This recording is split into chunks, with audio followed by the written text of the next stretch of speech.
Governing body, সম্মানিত সভাপতি, অভিভাবক প্রতিনিধি, উপস্থিত বিএনপি ঢাকা মহানগর সম্মানিত নেতৃবৃন্দ, উপস্থিত মিরপুর থানার অফিসার ইনচার্জ সহ স্থানীয় নেতৃবৃন্দ এবং অত্র স্কুল এবং কলেজের সম্মানিত শিক্ষক, শিক্ষার্থী এবং অভিভাবকবৃন্দ, আসসালামু আলাইকুম ওয়া রাহমাতুল্লাহ।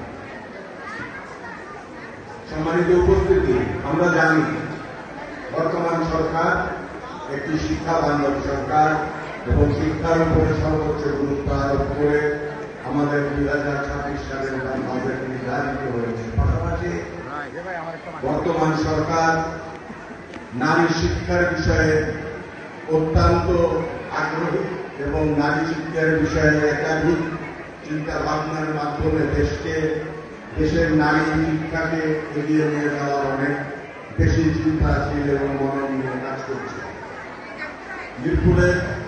মিরপুর থানার ভেতরে আমার যদি জানার ভুল না থাকে, এটি একমাত্র নারী শিক্ষা প্রতিষ্ঠান, নারী শিক্ষার কলেজ এবং আমি যতটুকু শুনেছি বিগত বছরে এই স্কুলে, এই কলেজে এবং স্কুলের যে বোর্ড পরীক্ষাতে রেজাল্ট ক্রমান্বয়ে ভালো হচ্ছে। আমি আশা করব আগামীতে আপনাদের এই রেজাল্টের ধারাবাহিকতা ইনশাআল্লাহ দিনে দিনে আরো বেশি ভালো হতে থাকবে।